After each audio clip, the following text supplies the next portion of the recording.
salut Camille et C'est merci d'être Camille. avec nous dans Philotalk. Est-ce que tu veux commencer par te présenter, dire ce que tu fais en ce moment et d'où tu Oui, viens? bien sûr. Alors moi c'est Camille, donc là je suis en deuxième année à l'ENS et je fais en parallèle un M1 en philosophie contemporaine et un M1 en sciences cognitives. Officiellement je le fais à l'ENS, mais l'essentiel de mes cours ont lieu à Lyon 2. Et donc je suis mélangée avec la promo de l'université et on est plusieurs à venir comme ça de l'ENS. Avant d'arriver à l'ENS, qu'est-ce que tu as fait? Alors j'ai fait 3 années de prépa, donc j'ai redoublé ma deuxième année au sein de la prépa Sainte-Marie-Lyon. Et puis avant la prépa encore, j'étais en terminale S, toujours dans le même établissement. Comment ça s'est passé la prépa? Est-ce que tu as bien aimé ou ça a été difficile? J'ai eu 3 années vraiment très différentes. Donc la première année était une année de lycée prolongé, on va dire. Donc j'ai travaillé le strict minimum. La première, deuxième année a été très éprouvante parce que j'ai été rattrapée par la réalité du concours et qu'il y a plein, notamment le stress lié aux épreuves m'a beaucoup submergée, donc j'ai dû lutter contre ça. J'avais dans l'idée de faire l'UNS, mais je le voulais pas particulièrement. Après, j'étais dans une prépa où le concours est un vrai objectif et du coup, les professeurs étaient derrière nous pour qu'on se prépare au mieux pour le concours. Donc c'est vrai qu'il y a eu pas mal de stress lié à ça. Mon premier échec au concours qui a été un échec plutôt lamentable. Ça a été très compliqué parce que j'étais avant-dernière de ma classe et que mes pires notes ont été en philosophie, donc ça a été vraiment... Grosse remise en question. Ouais. Je me suis dit mince, comment je peux autant me rater dans la matière que je préfère et ainsi de suite. Et je me suis dit bon, j'ai pas envie de finir sur un échec, je refais une année. Et mon année de cube a été merveilleuse. Je me suis éclatée du début jusqu'à la fin. Et en fait, comme j'avais beaucoup moins de pression puisque j'avais déjà raté, entre guillemets, une fois, je me disais bon bah très bien. Je fais comme j'ai envie et je me concentre sur prendre du plaisir. Et donc là, du coup, j'ai intégré l'ENS en philosophie. Sur concours. Sur concours. Et j'ai notamment le souvenir un peu triste des écrits parce que à l'épreuve de philosophie tronc commun, j'ai fondu en larmes au bout d'une heure et je me suis dit mince, je vais encore rater. Et puis finalement, je me suis dit bon, c'est ma dernière chance donc il faut absolument que je donne tout. Et donc je me suis ressaisie et c'est passé, donc c'est vraiment, ça reste une vraie victoire personnelle pour le coup. Oui, une petite revanche sur ton année de Cagne. Et pourquoi t'avais choisi spé philo en prépa? C'était vraiment la seule spé qui m'intéressait parce que j'avais choisi la prépa pour la philosophie et que j'avais envie de réfléchir, de me confronter aux auteurs et d'approfondir ma connaissance de la discipline. Et c'est-à-dire que dès la terminale, tu savais que tu allais étudier la philo? Alors en début de terminale, j'avais plutôt l'intention de faire une prépa commerce. Et puis en fait, j'ai eu la chance d'avoir un excellent professeur de terminale. Donc j'étais en terminale SP Maths et mon professeur orientait vraiment le cours sur la philosophie des sciences ou des thématiques en lien avec les sciences. Du coup, ça m'a énormément intéressée et je me suis dit, bon, je vois comment ma manière de percevoir et de comprendre le monde qui m'entoure a évolué en l'espace d'une année. J'ai envie de continuer dans cette direction. Donc au dernier moment, j'ai changé mes vœux d'orientation et je me suis dit, bon, je me lance en prépa littéraire, même si définitivement je préférais les sciences. En fait, j'avais besoin de la rigueur qu'on retrouve en sciences et que j'avais pas le sentiment de retrouver particulièrement dans les matières littéraires. Alors après, en les étudiant de manière un peu plus approfondie, je me suis rendu compte qu'on pouvait être très très rigoureux tout en faisant des études littéraires. Mais c'est vrai que c'est ce qui me plaisait dans la philosophie aussi, la rigueur de pensée, la précision dans les distinctions et ainsi de suite. Est-ce que ta prépa ça a été difficile du coup avec d'autres matières à étudier que t'aimais moins que la philosophie? Ça dépend des cas de figure. Après, je sais que j'ai eu énormément de mal en littérature et ça pendant les 3 années. Donc il a fallu que j'apprenne à sauver les meubles et à adopter des méthodes qui me permettaient de montrer que j'étais capable de répondre aux attentes de l'exercice sans nécessairement comprendre les attentes. Mais surtout que c'est une des matières les plus importantes au niveau du coefficient. Un des plus gros coefficients et donc c'est vrai que l'épreuve a aussi été pénible parce que j'ai eu le sentiment de faire feu de tout bois et de bricoler un truc un peu comme je pouvais, mais ça a été une expérience très enrichissante parce que ça m'a appris à faire face à des situations où il faut vraiment se reposer sur toutes les astuces qu'on a et sur tous les petits outils qu'on pourrait bricoler un peu à l'arrache. La philo que tu as étudiée en prépa, tu as eu l'impression de bien t'épanouir et d'apprendre beaucoup en philo, ou au contraire tu as eu cette impression, pareil comme en français, où il fallait faire feu de tout bois et essayer de se concentrer sur l'objectif du concours et c'était peut-être un peu réducteur?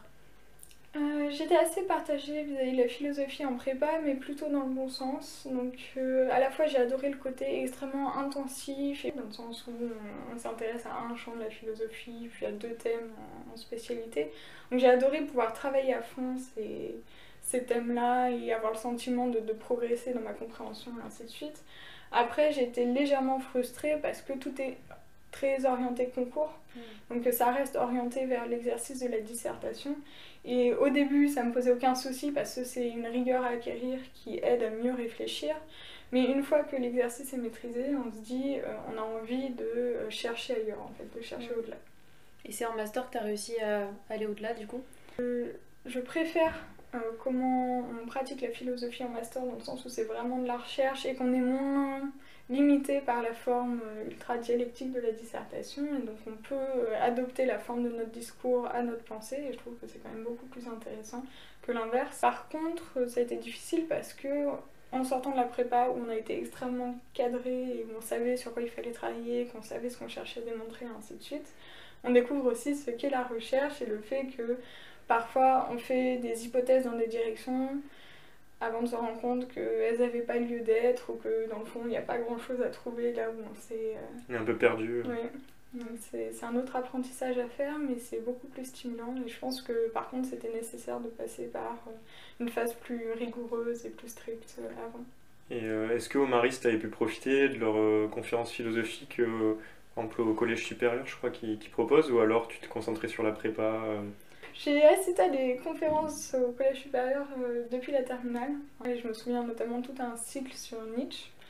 Du coup, j'en garde un très très bon souvenir parce que c'est une autre manière de découvrir des auteurs, puis de voir comment la philosophie peut être rendue accessible à des gens qui ne la pratiquent pas forcément. Donc le public est assez varié. Et pourtant, c'est des conférences payantes, non? C'est des conférences payantes, mais disons que dans le public, il y a à la fois des gens qui ont étudié la philosophie ou qui s'y ont intéressés profondément, et d'autres qui viennent juste par curiosité parce que un thème, une question va leur parler. Donc j'ai assisté à pas mal de conférences en terminale, un peu moins en prépa parce que j'ai eu moins de temps, mais c'est toujours un plaisir d'en écouter sur certains sujets. Donc tu as dit que tu faisais deux mémoires, enfin deux masters en même temps et du coup deux mémoires. Est-ce que tu peux nous expliquer ce que tu fais et pourquoi tu fais deux choses en même temps? Alors, je vais peut-être commencer par pourquoi je fais deux choses en même temps.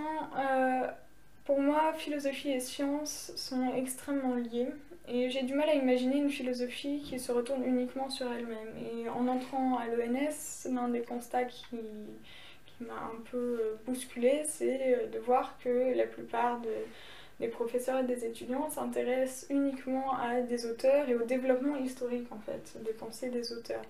Je trouvais que c'était un peu dommage parce qu'on perd le rapport de la philosophie au réel et de la philosophie aux sciences. Et pour moi, la philosophie éclaire justement le résultat des sciences. Et donc, toute seule, elle a tendance à être un peu stérile. Et donc, c'était important pour moi de continuer à développer mes connaissances scientifiques tout en approfondissant ma maîtrise de la philosophie. Et je m'intéresse particulièrement au fonctionnement de l'esprit humain.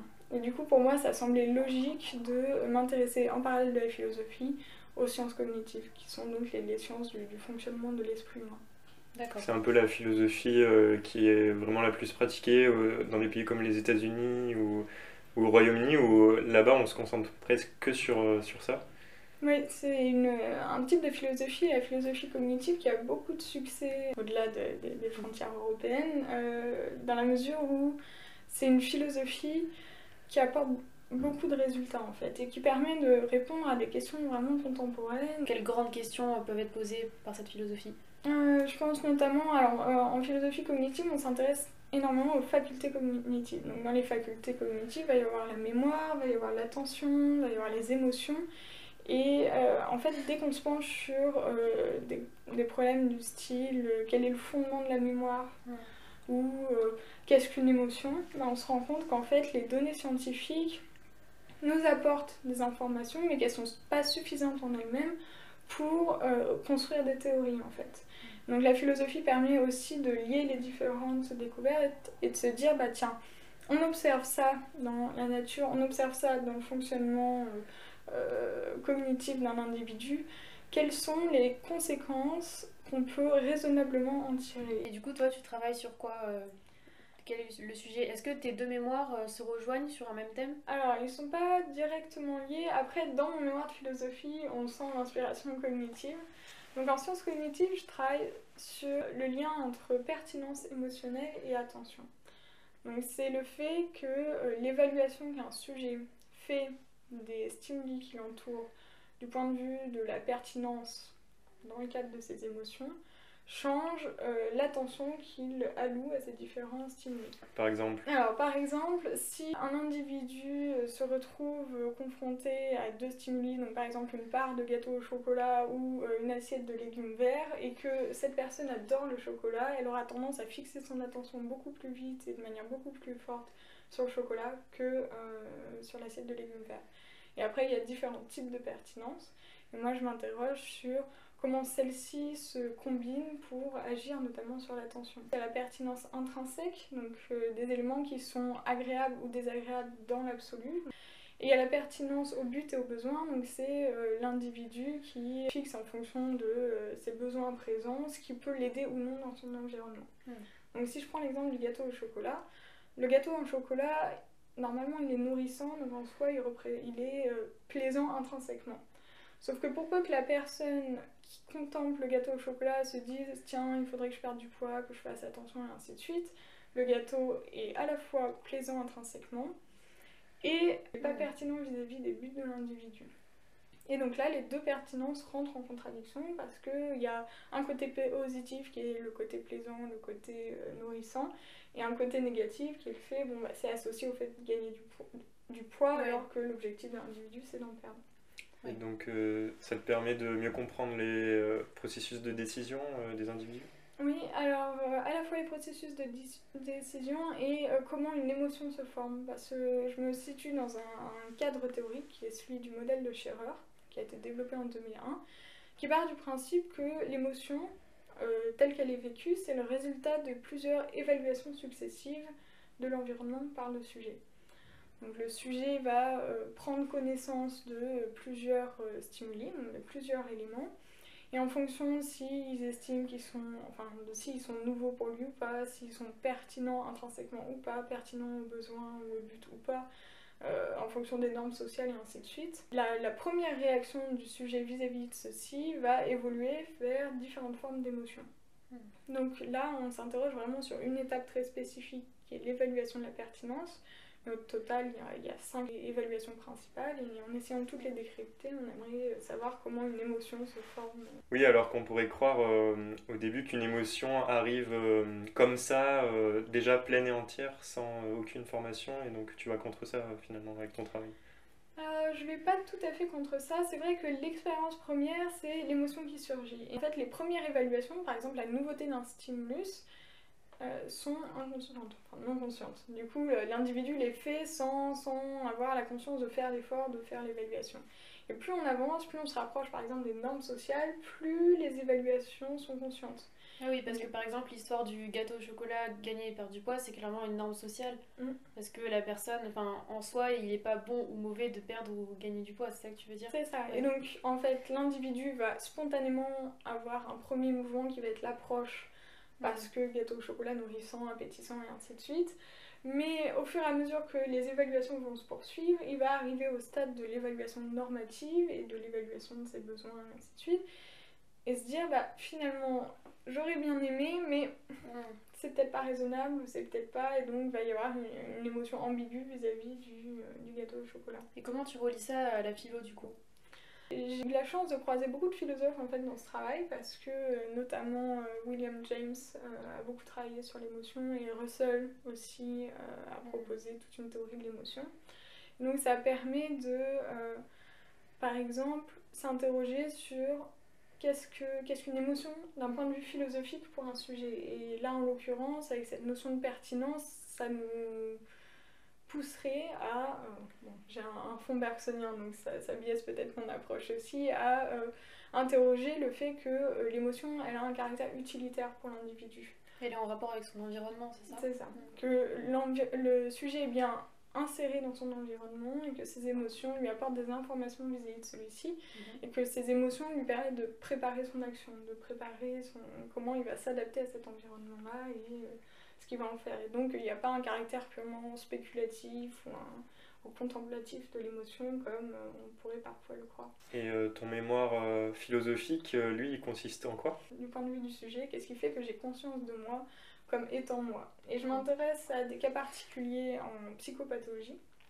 C'est les cas de pensée insérée et de délire du contrôle.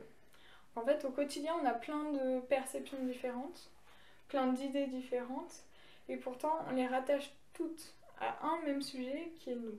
Et c'est ce processus-là que j'interroge. Donc, dans le cas de pensée insérée qu'on retrouve énormément chez les schizophrènes, c'est des individus qui constatent qu'ils ont des pensées, mais ont le sentiment que ces pensées, ce sont celles d'un autre.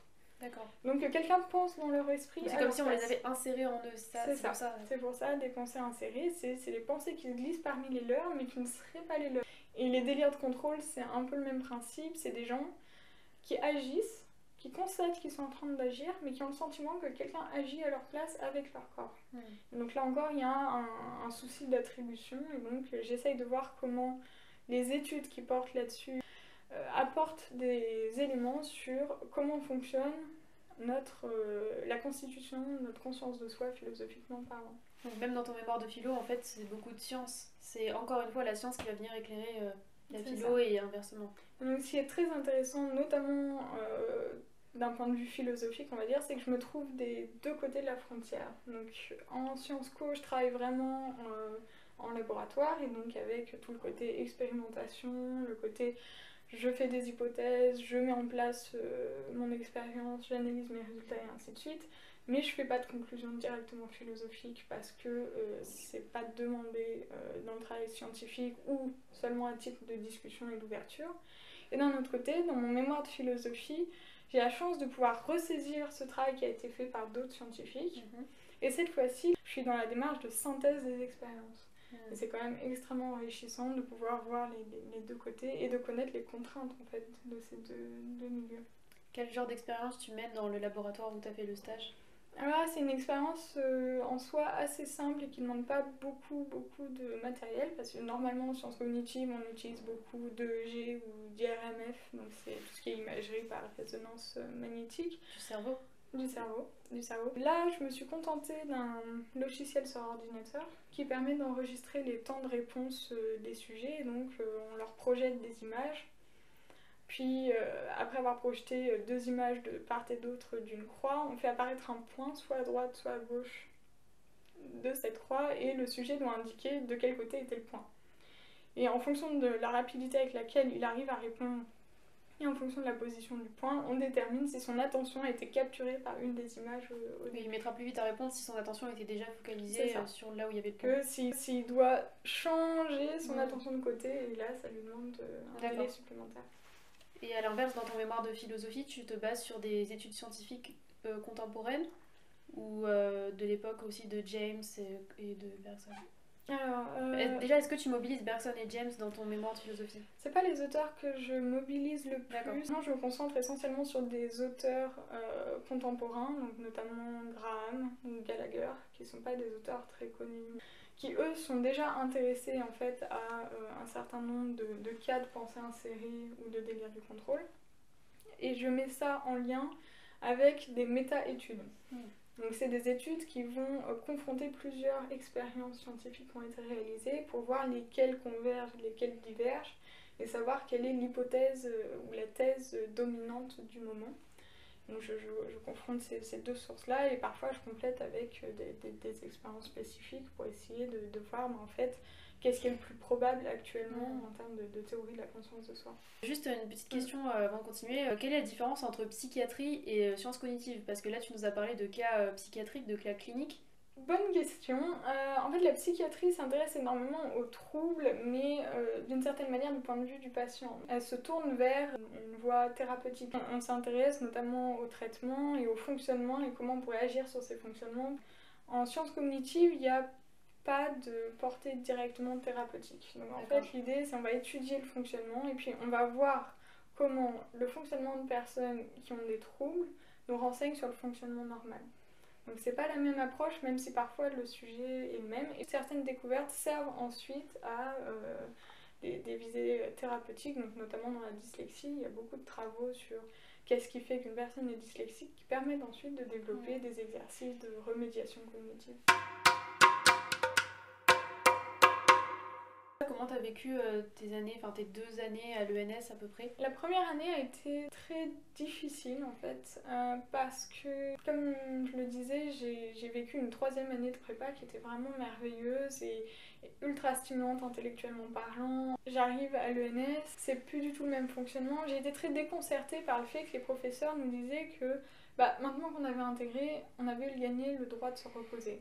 Et moi, je rentrais dans l'école en me disant, on va aller encore plus loin. Les cours étaient moins intensifs, les attentes étaient moins élevées. Et bon, il y a eu un petit sentiment de déception, puis le sentiment aussi d'être lâché dans la nature, parce qu'on me disait, bon, il faut s'intéresser, il faut faire des recherches, il faut faire... Et j'étais, mais moi, on m'a toujours dit, il faut travailler pour le concours. Donc une fois que le concours est plus là, comment faire?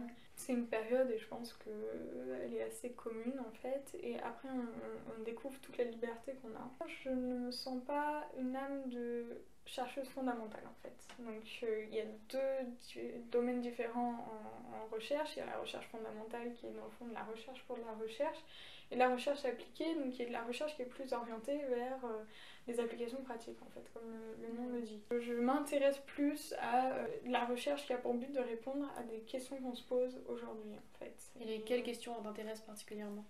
Il y a tout ce qui va être l'approche de la liberté, l'approche du bonheur individuel en fait, de comment on fait pour que dans notre vie on soit plus heureux, qu'on s'accomplisse. Il y a dans une certaine mesure une dimension de développement personnel, même si j'aime pas trop l'expression, dans la philosophie. On travaille sur les émotions, mettre dans ce sens-là, parce que ça me permet de préciser certains fonctionnements et d'en avoir une meilleure connaissance, permet aussi de savoir pourquoi quand on se retrouve dans certaines situations on réagit comme ça, et donc de remettre en question la perception que j'ai du monde en fait. Donc dans ce sens-là, ça participe à m'aider en fait dans ma recherche. Est-ce que dans ta vie étudiante, tu t'es engagée dans d'autres activités que la philosophie, à des niveaux associatifs? Oui, alors un peu par hasard en fait, j'ai découvert l'association Itinérance, donc qui offre des cours de français gratuits aux migrants, notamment pour les aider à s'intégrer en France. Qui est une association de l'ENS, et les cours sont faits à l'ENS. C'est ça, donc une association d'étudiants de l'ENS. Donc j'ai donné des cours pendant un semestre, et par hasard je suis allée assister à l'une des assemblées générales, et à ce moment-là il y avait renouvellement du bureau, donc des responsables de l'association, et je me suis dit pourquoi pas. Je me suis retrouvée vice-secrétaire d'Itinérance, et je suis restée à ce poste pendant 8 mois. Donc il y a eu toute la crise Covid à gérer, ça a été extrêmement stimulant. Et à l'issue de ces 8 mois, j'ai repris la présidence, et donc maintenant je gère l'association SCE depuis septembre. Et est-ce que ça a été enrichissant et de pouvoir continuer à aider des personnes? Comment tu l'as vécu avec un engagement qui monte au niveau du temps que tu passes? Ça a été de merveilleux moments vis-à-vis des apprenants et des apprenantes, parce que j'ai découvert des personnes extrêmement variées et extrêmement riches, donc généralement handicapées par la maîtrise de la langue, mais en fait toutes très très motivées pour apprendre, et capables de quand même communiquer des histoires, des parcours de vie dont on ignore parfois toute l'ampleur, et donc ça permet aussi de remettre en perspective le travail qu'on fait à l'ENS ou les conditions dans lesquelles on vit.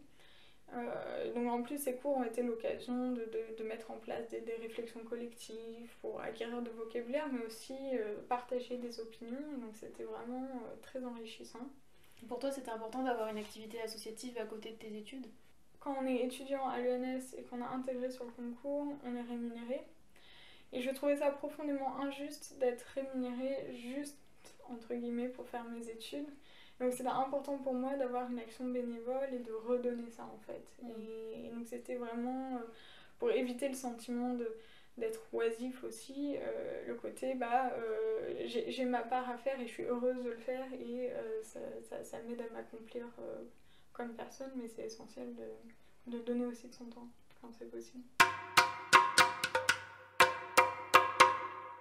Et là, comment tu vois la suite à présent? Tu penses vraiment t'orienter plus en sciences cognitives ou passer les concours de philosophie? Qu'est-ce que tu as envie de faire?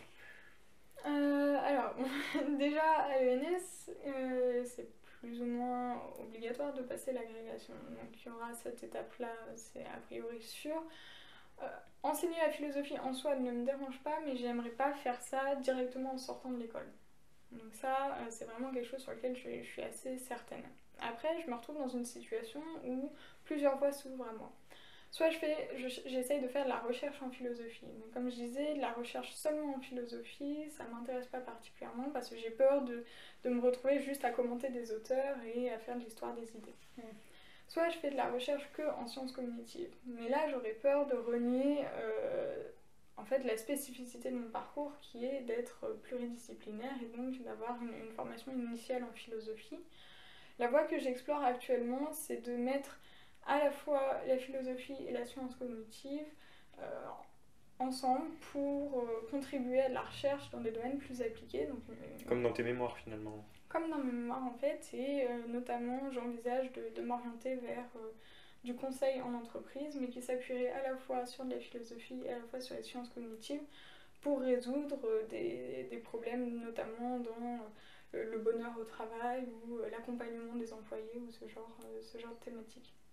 J'ai déjà contacté des cabinets en fait et je suis dans les procédures pour obtenir des stages dans le Ah, parce domaine. qu'il existe des cabinets de philosophes. Il existe des cabinets fondés par des philosophes de conseil en entreprise. Ok. Donc, notamment un philosophe avec lequel j'ai eu des échanges au téléphone, c'est Pierre Delbé, qui a fondé son cabinet et qui fait des interventions au sein d'entreprises pour apporter un nouvel angle de compréhension des phénomènes et des processus qui ont lieu dans ce milieu très, très particulier. Donc, Mais ça se base seulement sur la psychologie des personnes, enfin des employés individuels, ou ça peut être vraiment la stratégie, par exemple l'éthique de l'entreprise ou quelque chose comme ça?